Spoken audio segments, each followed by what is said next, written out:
With the Nokia 7 Plus impressing me so much with its camera when that phone came out, I had to once again dive into getting this Nokia 8.1.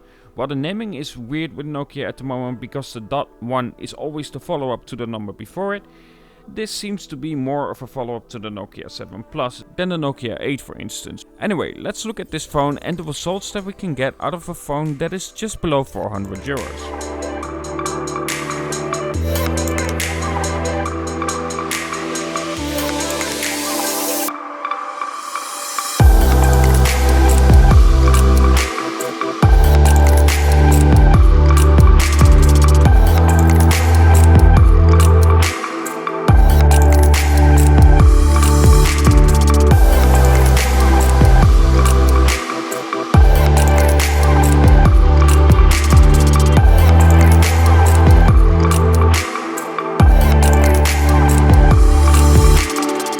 So the Nokia 8.1 features a 12 megapixel main sensor with a 1.8 aperture and a 1/255 inch sensor, which results in a 1.4 micron pixel.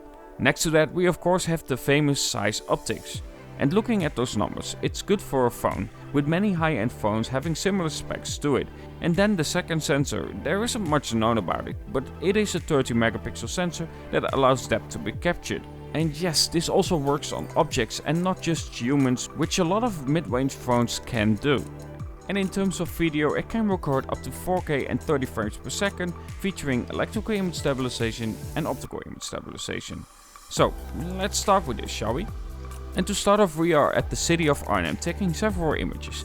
And in terms of colors, the pictures look very clean and correct, coming close to what I'm seeing with my eyes, having a bit more saturation, which is something that I do prefer. So, with this white building, straight away I just love the sharpness of this image. There's a lot of detail in the shots and the clouds are properly visible as well. If we look at the far end though, you will notice that there is a bit of grain, but that it's truly pixel peeping there. Again, here a shot of a building giving me a very clear shot and again clearly properly balancing the colors. And what I really love about this fountain for instance is again it kept the details like it should, having a very solid contrast making it really stand out well. With a bit more saturation than I perceive myself, but it's not overdone, which is key to the shots that I take with this Nokia 8.1. For this next image we are of course looking at a statue, and honestly this statue really stands out well. But what is pretty good as well is that the details are retained on the trees itself. It's not just a black silhouette of it. And getting a bit closer to the statue we see how much detail the camera captures, making this really a good shot because of the retaining of the shadows as well. So proper contrast is really key to the shot. However, there is something that I did notice at the bottom of this shot, and you will see that there is some movement at the statue itself.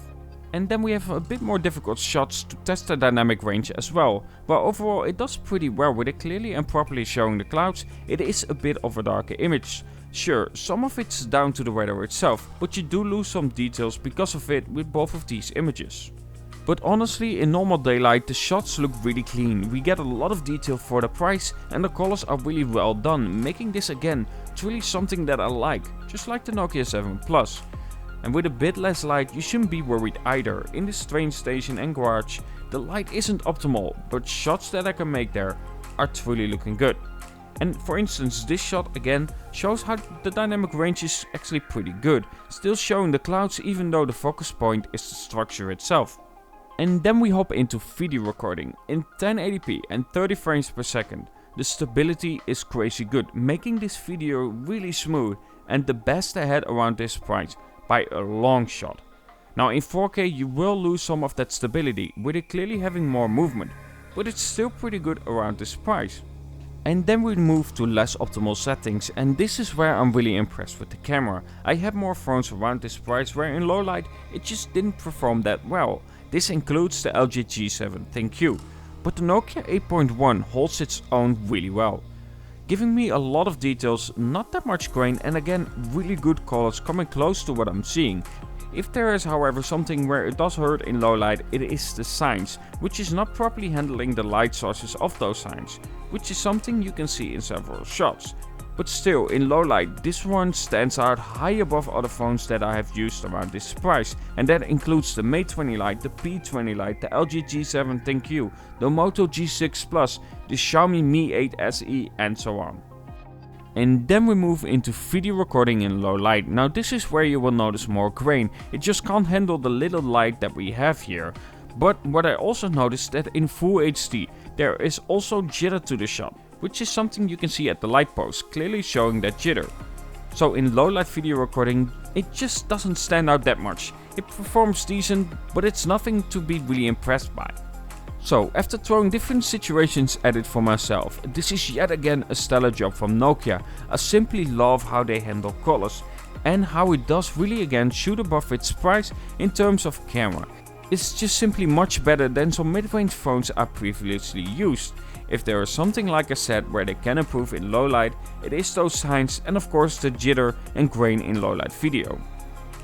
So, what is your opinion about the Nokia 8.1 and its camera? Let me know in the comments below. And if I should compare the Google camera app with the standard one on the Nokia 8.1. If so, let me know in the comments below and I will see which version works on this phone and make a separate video about that. Either way, don't forget to leave a like if you enjoyed it. And if you watched this long, maybe subscribe to my channel for more content. I'll leave some affiliate links to the Nokia X7, which in terms of hardware is the Nokia 8.1. Which is via Gearbest. And if Amazon starts selling the 8.1, I will leave some links to that as well. Either way, have a good one and talk to you guys in the next.